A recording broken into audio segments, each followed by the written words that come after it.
any chance of anybody going to jail for perverting the course of justice on this? Well, I think, as you've said, we've had a series of tribunals. I think you could say that when it comes to accountability, the history of the state in this regard is very, very weak.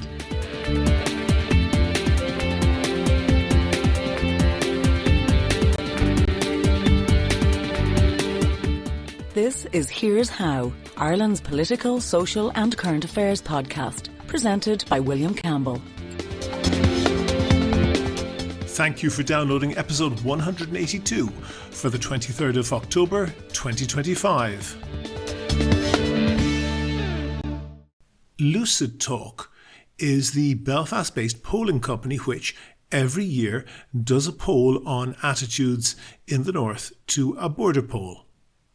Polls are, of course, only polls, but some of them are useful, especially this one, because year after year they do the same poll with the same questions and the same methodology, so even if you quibble about the results, you can't argue with the direction of change over time. In their 2024 poll, unionism had a 10-point lead over nationalism, 49 to 39%.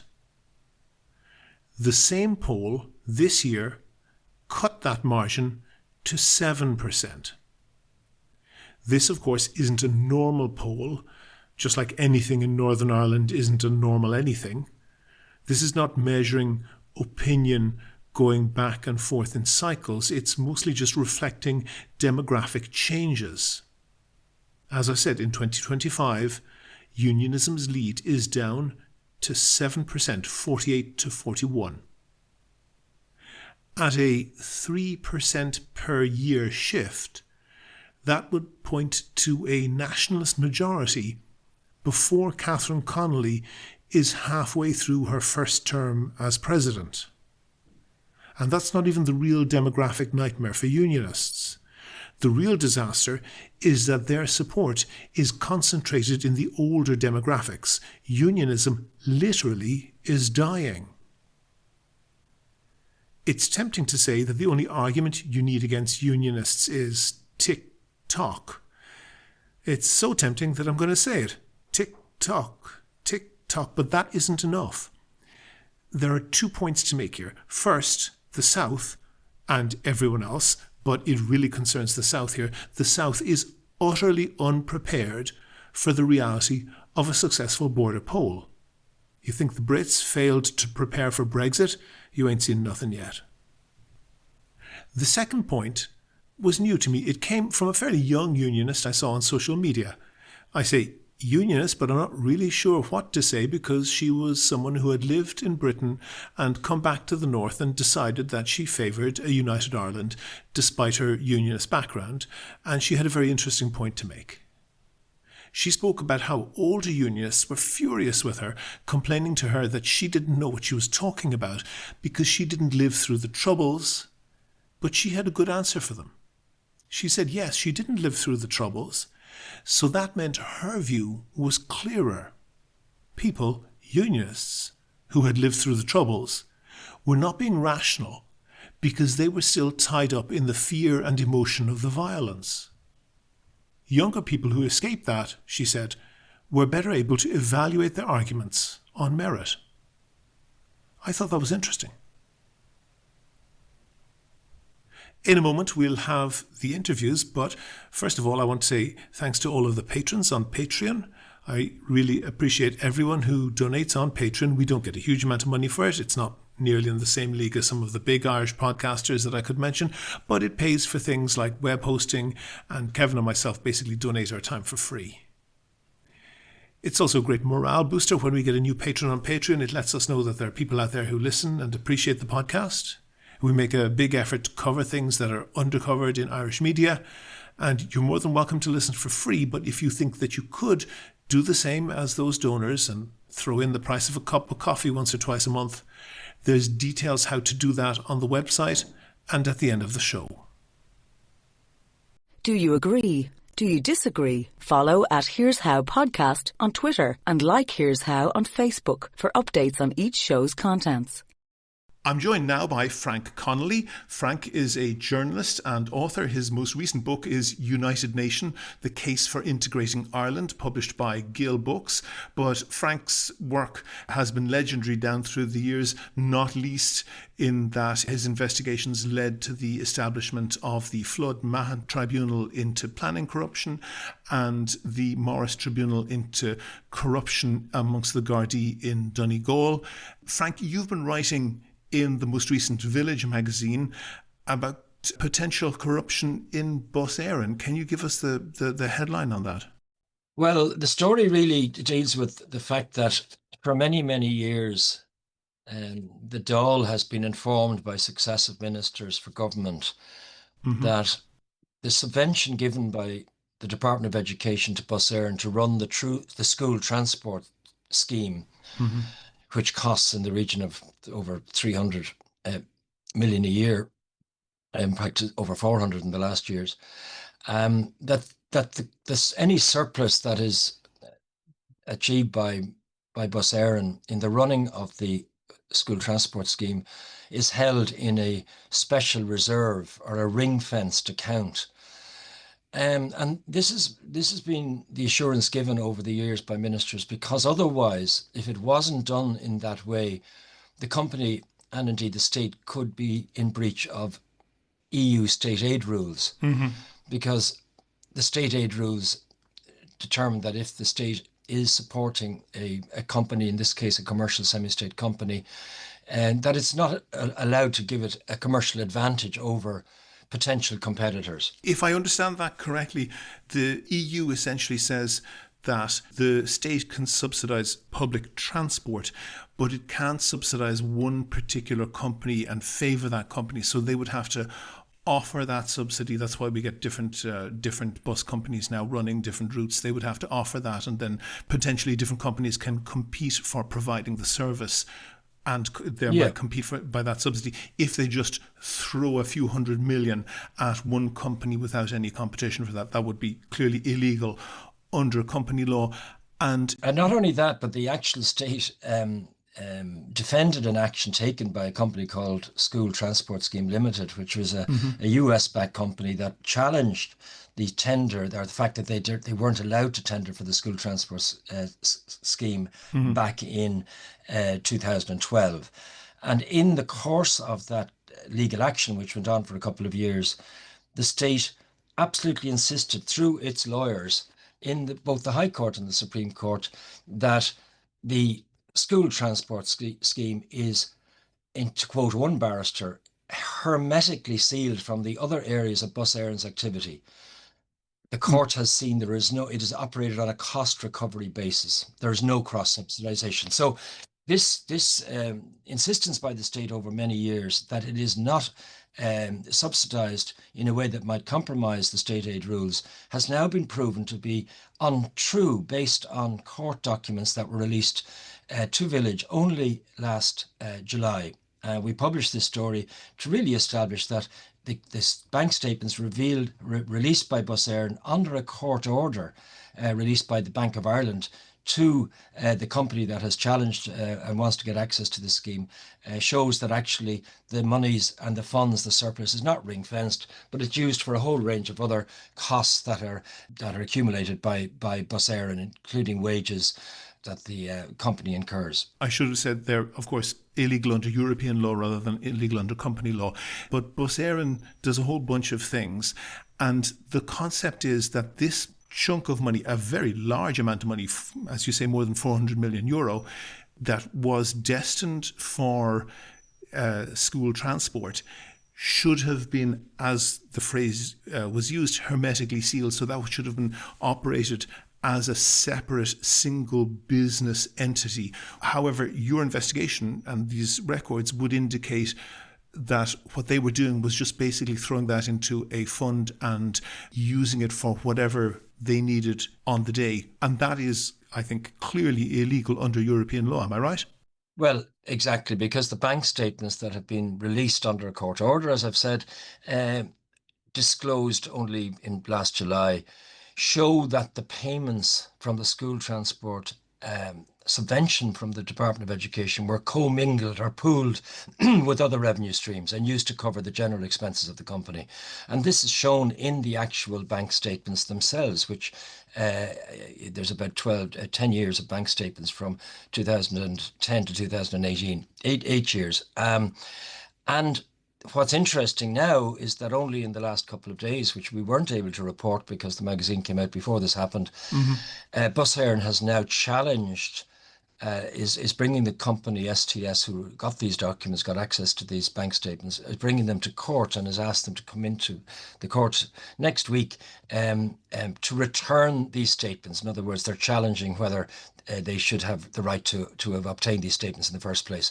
This is part of a wider legal action, which I won't go into, but the point is that the bank statements have now been published in Village magazine, and we have no problem publishing them, and there was nothing wrong in our publishing them. Bus Éireann aren't challenging the truth of them, are they? Absolutely not. If anything, it's basically giving an indication that they don't want these bank statements to be circulating in the public.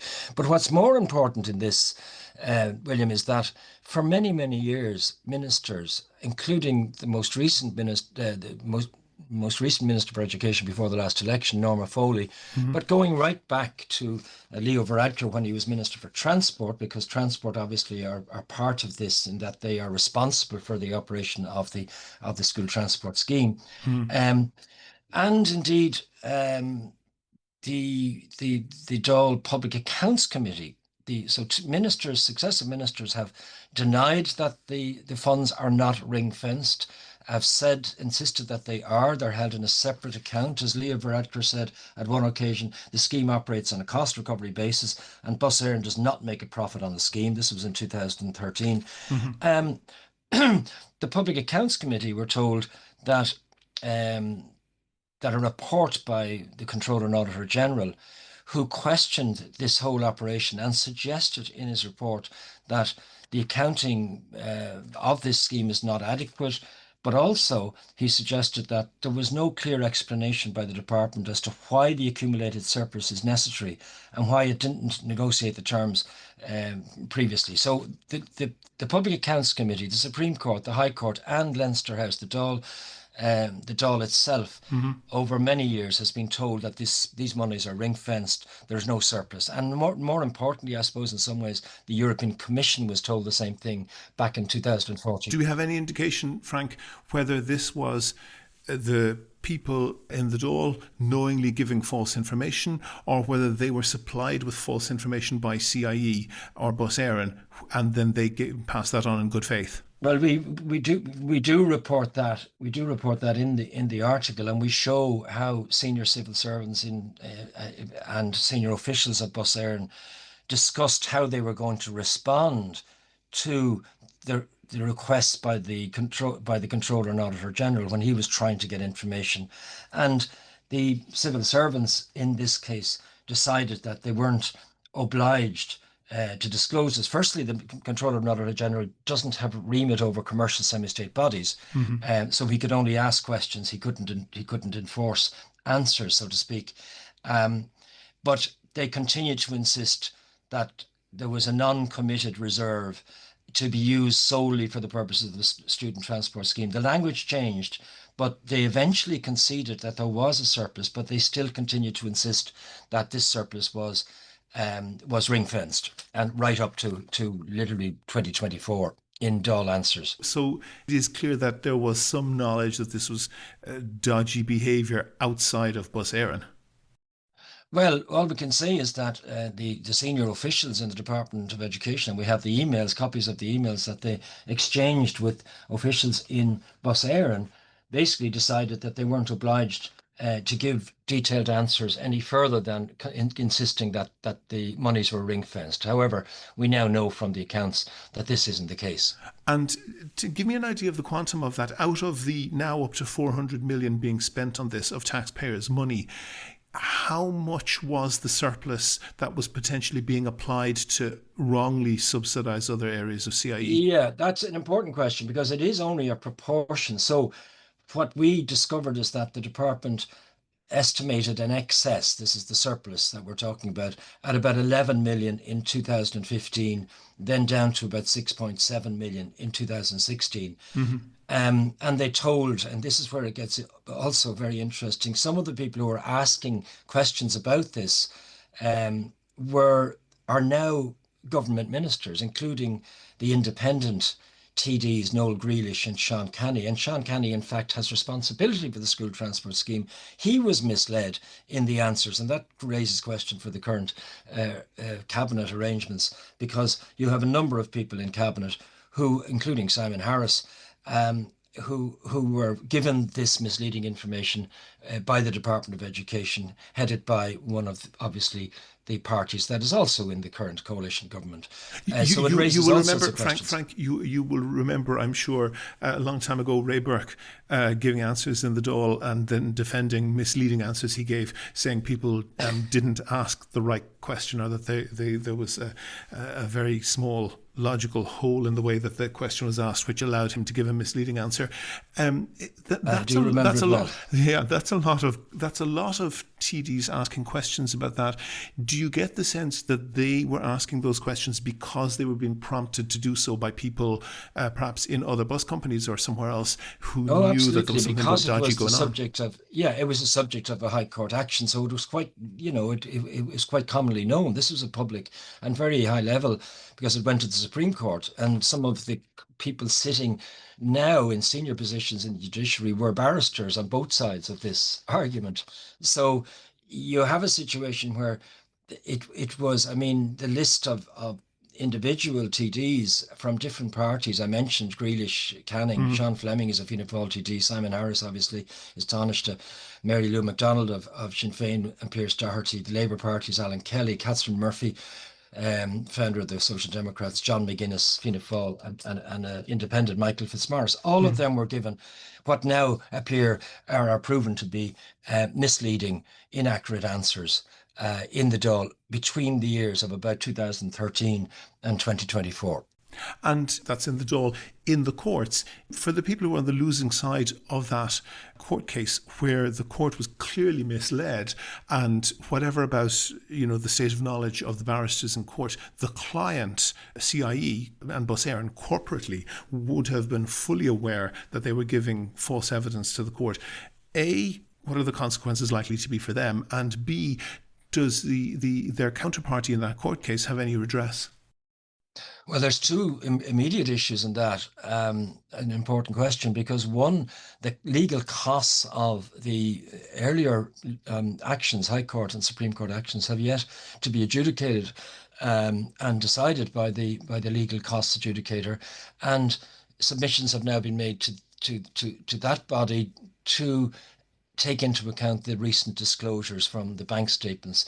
Secondly, as I said earlier on, Bus Éireann are now trying to get the bank statements returned and closed down from public discourse, I imagine.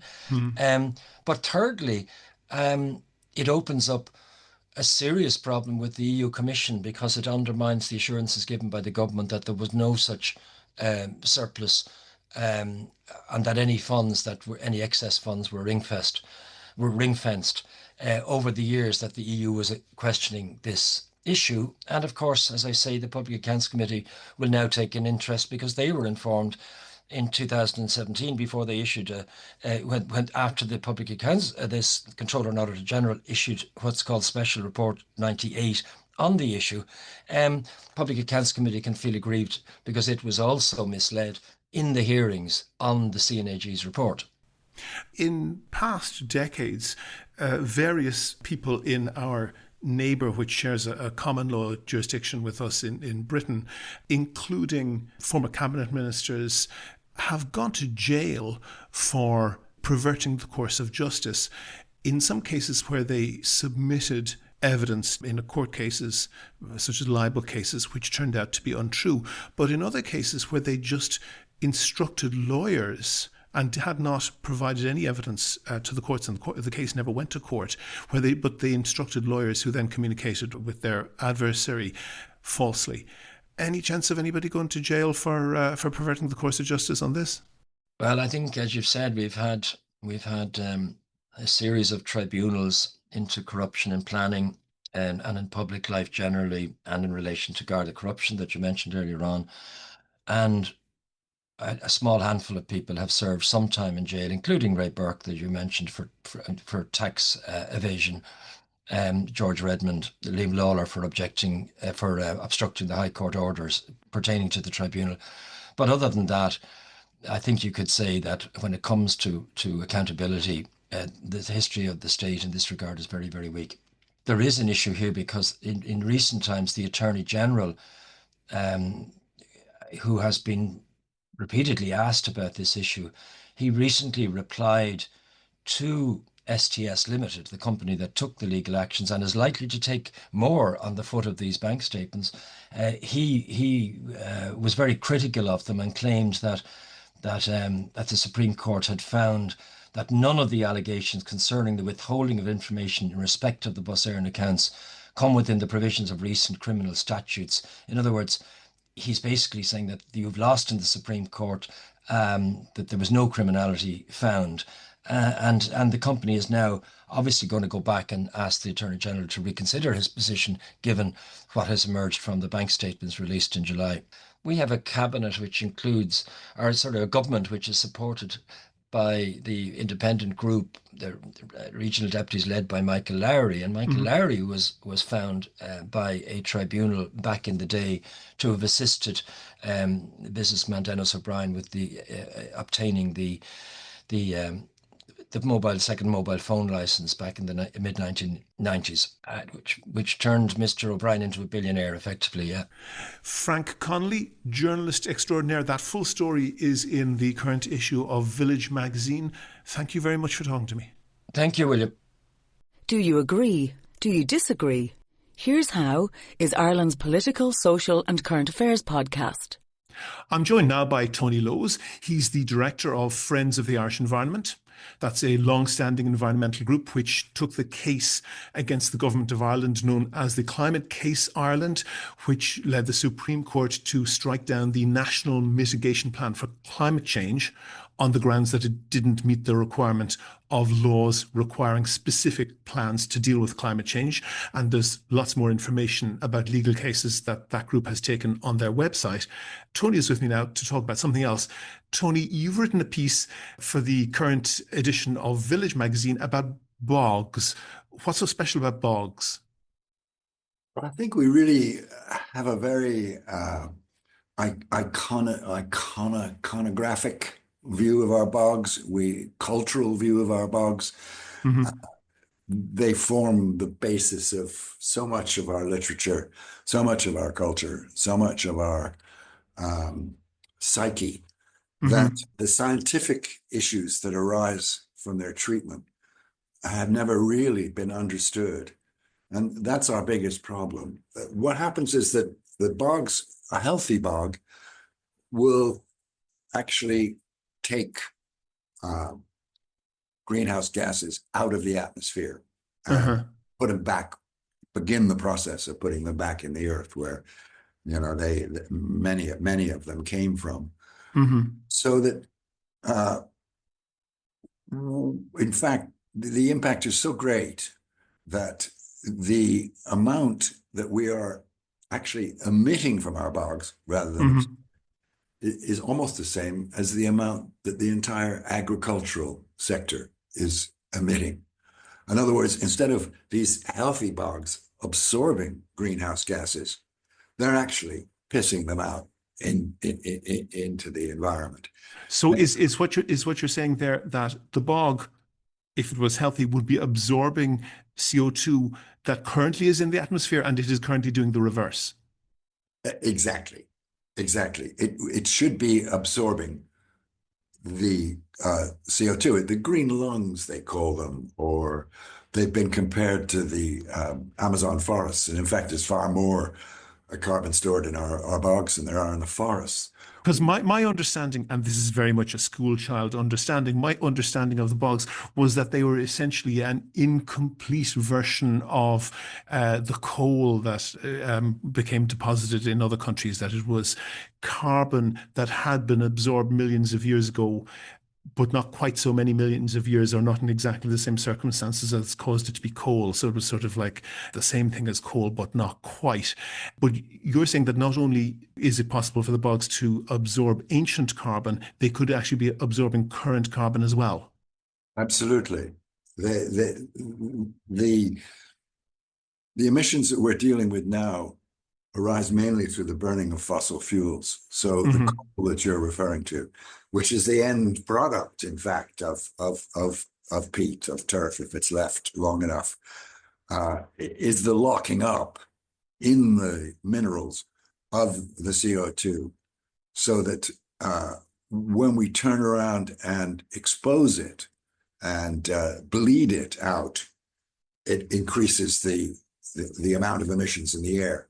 One of the interesting factors, and one of the things that makes it so difficult to deal with this, is that we think that forestry is an answer. If we plant trees, they will absorb the CO2, and we will go into this, happy land. But in fact, the trees don't absorb that much of CO2, and they store carbon in the soil. So if you go in and you dig a hole to plant a tree, you're going to be letting out emissions.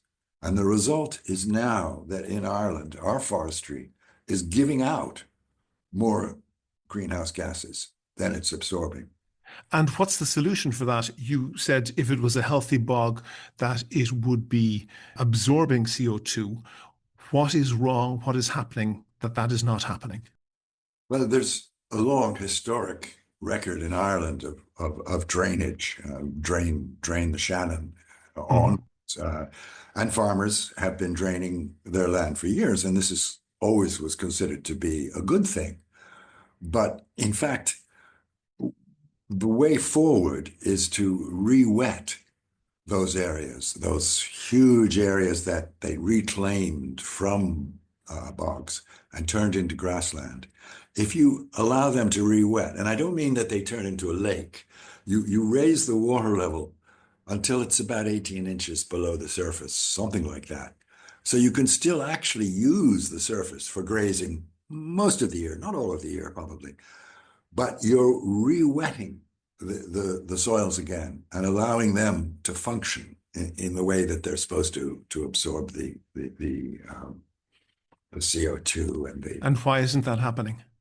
Because the farmers are continually draining and continually objecting when Bord na Móna, that controls such huge areas of bogs, re-wet their bogs. And in that case, you actually do, you re-wet them, you won't be able to use them for anything else. But those bogs that have been stripped for years can come back if they're allowed to be re-wetted. But the neighboring farmers are exceedingly concerned, because they say that by this, re-wetting, their own lands are in trouble, and they want to deepen their ditches and protect themselves more, which is entirely counterproductive. There has to be podioculture is what they call it. There has to be a move towards farming adjusting to the need to raise the water table, rather than the traditional answer of drain it, drain it, drain it, drain it. Is there a sense, Tony, that what you're advocating there may have very good ground in terms of climate change, and also have other benefits in terms of preserving nature, but that particularly the latter of that is sort of an urban middle-class concern that doesn't really address the needs of people who perhaps own the land, or at least work it, and need to make a living out of it? I think that's very true. We were caught when the restrictions first came in. They came in under the Habitats Directive under Michael D. Higgins in 1997. And that was the time that we actually were formed, because we found that the National Trust, An Taisce, was unwilling to use the European Commission to process our problem. They said it was hanging our dirty laundry out in public. And we felt that the impetus was coming from the Habitats Directive, the value of restoring and identifying our important areas and protecting them was of paramount importance. But the first thing was happened, they delayed the introduction of the Habitats Directive by 10 years because they realized that they were walking into an awful situation where... In rural Ireland, this is a hot political issue. It formed the careers of Luke Ming Flanagan and perhaps some other independents as well. The big parties don't want to lose seats in those sort of circumstances, do they? No, and what actually happened was that the conflict when the Habitats Directive came into effect, and we went out to have a look and see what was going on these bogs, the conflict was enormous. The first year we did it and we photographed bogs and we made our reports to show that nothing was being done. And all hell broke loose. When we went back the next year, there were big signs, Tony Lowes and Phi keep out. And we couldn't get access to any of the bogs to see what was going on. But they said to us something that was very important, I think. They said, why are you coming after us, little people? When look across the hedgerow here and you will see bogs of 100, 120, 200 hectares being industrially stripped. And you're complaining because, By Bord na Móna. Yeah, by Bord na Móna. And you're complaining because we're out here with our Schlein getting enough to keep ourselves warm in the winter. And of course, they had a point. Well, the first thing to do was to deal with the people who lost their turbary rights. And that was to provide them with many years turf supply or financial compensation. And that covered thousands, several thousands, 4,000, I think, people, maybe more. And of course, the government, under the rewetting program that we have to face, the government hopes that most of that will be done by Bord na Móna. And of course, a great deal will be done by Bord na Móna, but not all. The agricultural issue is enormous. And we have yet to do a land use plan. So, for instance, we don't know what importance we should give to, say, a solar farm of 500 hectares or a tillage farm of the same amount. Tony Lowes, Director of Friends of the Irish Environment. That full story is in the piece you've written in the current Village magazine. Thank you very much for talking to me. You're welcome. Do you agree? Do you disagree? Follow at Here's How Podcast on Twitter and like Here's How on Facebook for updates on each show's contents. If you've been paying attention, you might have noticed that we are doing this edition of the podcast in conjunction with Village magazine. And joining me on the line now is the editor of Village magazine, Michael Smith. Michael, good to talk to you. Thanks, William. Lovely to be with you. We're very excited about this podcast collaboration. And the new edition is on the newsstands now. Anything else particularly interesting or notable in it? I think, William, there's always a lot in the magazine. We've, I think, 35 stories in total. But the main stories, I suppose the cover stories are, I did an interview with the ascendant presidential candidate, Catherine Connolly, who I think it was more maybe penetrating interview than most of the anodyne stuff that's out there with her. And I pursued her a good bit on her background and on various controversies. And I suppose I found her warm and engaging, but also with a surprising steel underpinning the whole thing. But she certainly wasn't backing down on anything. If anything, she was doubling down, I suppose. So that was one of our lead stories. The other lead story was about the revenue taking on the GAA, and we're looking at the GAA finances and governance against a background where the president, Jarlath Burns, recognised that up to 35% of GAA operations historically have been what he described as inauditable, and we explore the consequences of that for the voluntary and amateur status of the GAA. You're not shying away from controversy. Yeah, that's controversial. It should be of interest to people across the country. I suppose Conor McGregor is also of interest to a lot of people, Ireland's most famous man. And we have a feature highlighting how, ironically, bearing in mind his worldview, he is employing student immigrants for more hours than the immigration authorities legally allow at his Black Forge Inn pub in Crumlin. Mm-hmm. A lot of other stories. We've an article by Eamon Ryan. We've an article by the economist Colin McCarthy. David Burke is looking at the Haughey Fitzgerald book recently published by Owen O'Malley. We've a feature on rejuvenation of the North Inner City. We've a piece about how there's a complaint into the British Press Standards body about The Spectator, which alleged that Ireland and its government were anti-Semitic. And we have a piece about how Michael Healy-Rae continues as director of a number of companies in breach of ethics legislation because he was supposed to give up those paid directorships when he became a minister. And we have a mean feature on the late Paul Durcan by Kevin Kiley, which we've titled Reading in the Dark. And our idiot of the month, which we feature every edition, I'm afraid, is Maria Steen, who I don't think in anybody's terms is really an idiot, but we just make the case that as somebody who's not noted for her liberalism, that it was probably a bit naive for her to think that she could rely on a nomination by Michael McDowell, who is notably a liberal. So she's a village idiot for October, November. But I'd emphasize the magazine is overflowing with hot newsy stories, and of course there's sections on environment and culture and media, as well as our international section. Before I let you run away with too much of an advertisement on that, Michael, I'll say that is on the newsstands now. Thank you very much for that preview, and look forward to talking to you again. Great pleasure, William. I look forward to talking to you soon. Go to the website for sources and references from the show. And while you're there, you can like the show on Facebook, follow the show on Twitter at Here's How Podcast, even on X, and follow Village Magazine at VillageMagIRE, and get in touch if you want to suggest a guest or a topic for a future show. Also, thanks again to all of the patrons on Patreon. It covers the costs of keeping the podcast going, and if you could throw in a couple of euro once or twice a month, please do go and sign up at Patreon.